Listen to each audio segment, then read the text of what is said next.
Bank sentral merupakan lembaga ekonomi yang sangat penting dan telah mengalami perkembangan yang signifikan sepanjang sejarah.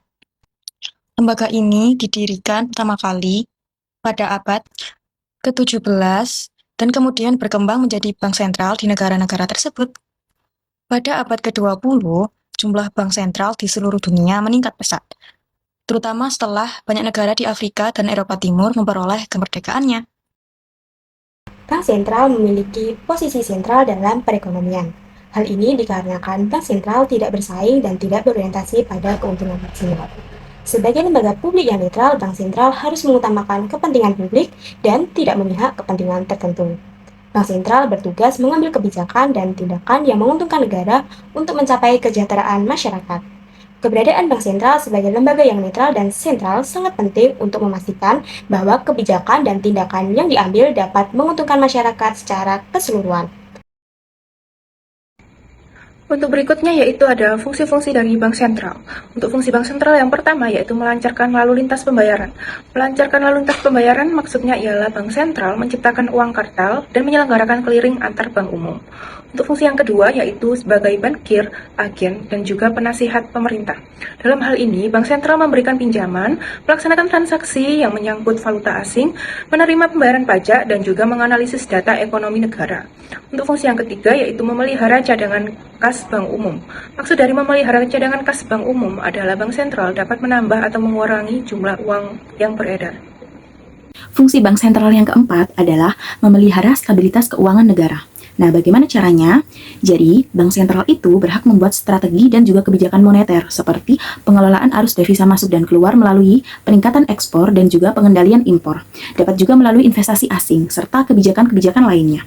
Strategi dan kebijakan tersebut menjadi wujud usaha memelihara cadangan devisa negara, yang nantinya juga bertujuan untuk menjaga stabilitas ekonomi dan keuangan nasional. Selanjutnya, bank sentral juga berfungsi sebagai agen yang mengawasi bank umum melalui penetapan aturan dan standar yang harus dipatuhi oleh bank umum, seperti ketentuan modal minimum, likuiditas, dan lainnya. Tidak kalah penting dari fungsi-fungsi lainnya, bank sentral juga berfungsi mengumpulkan data dan juga menganalisis data tersebut, baik data dalam lingkup nasional maupun lingkup internasional. Data yang dianalisis merupakan data yang berhubungan dengan ekonomi moneter, seperti laporan keuangan dari bank-bank umum, lembaga keuangan, lembaga pemerintah, serta laporan keuangan internasional. Kebijakan moneter adalah kebijakan otoritas moneter atau bank sentral dalam bentuk pengendalian besaran moneter. Dapat berupa uang beredar, uang primer, atau uang kredit perbankan, dan atau suku bunga untuk mencapai stabilitas ekonomi makro. Menurut para ahli, menurut Sadono Sukirno, kebijakan moneter merupakan langkah-langkah bank sentral untuk mensugesti jumlah penawaran uang dan suku bunga pada perekonomian menggunakan tujuan mengawasi bentuk-bentuk pinjaman dan investasi yang dilakukan sang bank-bank perdagangan. Lalu, menurut Peri Warjio, kebijakan moneter merupakan kebijakan otoritas moneter atau bank sentral pada bentuk agregat moneter untuk mencapai perkembangan aktivitas ekonomi yang dilakukan, memperhatikan daur kegiatan ekonomi, sifat ekonomi suatu negara, dan faktor ekonomi mendasar lainnya. Kebijakan moneter bertujuan untuk menstabilitaskan perekonomian yang diukur dengan kesempatan kerja, stabilitas harga, dan keseimbangan neraca pembayaran. Jika stabilitas ekonomi terganggu, kebijakan moneter dapat digunakan untuk memulihkannya, serta membantu pemerintah dalam menjalankan program yang belum atau tidak terrealisasikan. Konvensional, yang pertama ada operasi pasar terbuka. Operasi pasar terbuka merupakan kegiatan jual-beli surat-surat berharga oleh bank sentral, baik di pasar primer maupun pasar sekunder, melalui mekanisme lelang atau non-lelang.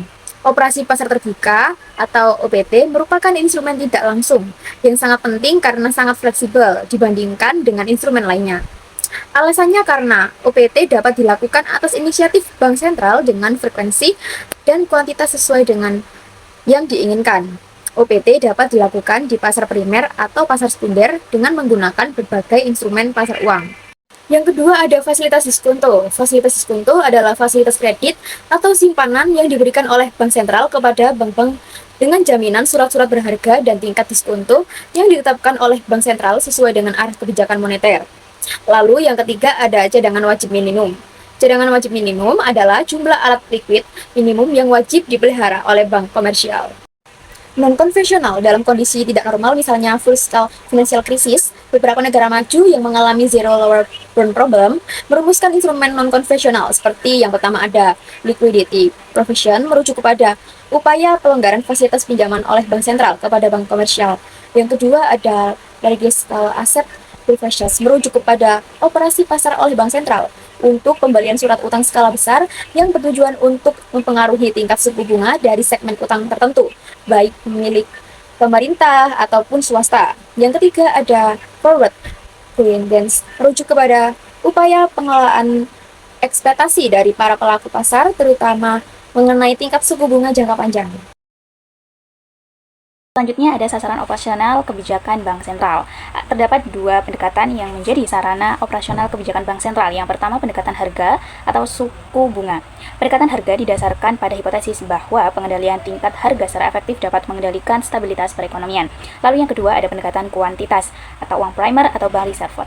Pendekatan kuantitas didasarkan pada hipotesis bahwa pengendalian besaran bank secara efektif dapat mengendalikan stabilitas perekonomian. Selanjutnya, terdapat kerangka strategi kebijakan Bank Sentral. Yang pertama ada exchange rate targeting, yang merupakan strategi kebijakan dengan menetapkan nilai mata uang domestik terhadap satu harga komoditi tertentu yang diakui secara internasional, seperti contohnya adalah emas atau mata uang negara-negara besar yang memiliki laju inflasi yang rendah. Lalu yang kedua ada monetary targeting, merupakan strategi kebijakan dengan menetapkan pertumbuhan jumlah uang beredar dengan harapan masyarakat dapat mengetahui arah kebijakan bank sentral tersebut. Ketiga, ada inflation targeting, merupakan strategi kebijakan dengan mengumumkan kepada publik mengenai target inflasi jangka menengah dan komitmen bank sentral untuk mencapai stabilitas harga. Lalu ada implicit target, yang merupakan strategi kebijakan tanpa penargetan secara tegas tetapi tetap memberikan perhatian dan komitmen untuk mencapai tujuan akhir kebijakan bank sentral tersebut. Selanjutnya yakni independensi bank sentral.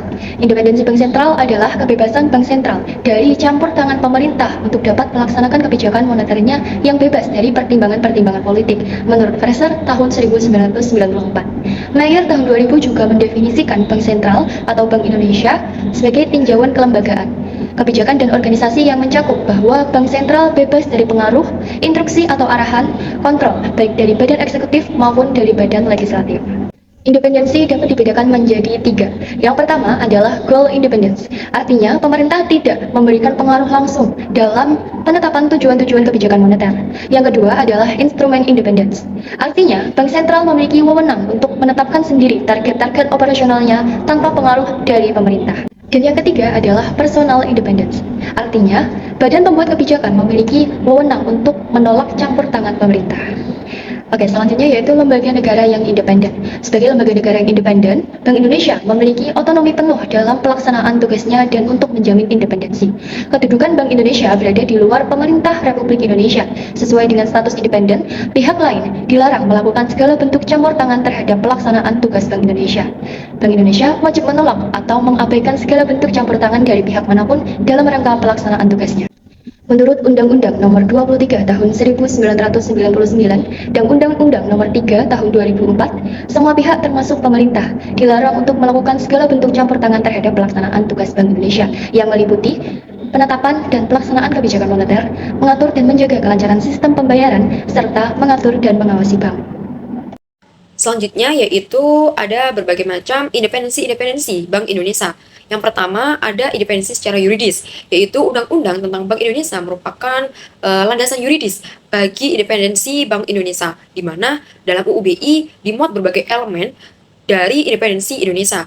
Elemen-elemen tersebut meliputi antara status dan kedudukan, tujuan dan tugas, serta manajemen dan personalia Bank Indonesia. Yang kedua, adanya independensi secara personalia. Independensi secara personalia dalam UU BI ditunjukkan dalam hal pengangkatan anggota Dewan Gubernur oleh Presiden dalam persetujuan DPR. Yang ketiga, ada independensi secara institusi. Bank Indonesia adalah lembaga negara yang independen yang dalam melaksanakan fungsi dan tugasnya bebas dari campur tangan pemerintah atau pihak-pihak lainnya. Yang keempat, yaitu ada independensi dalam mencapai tujuan.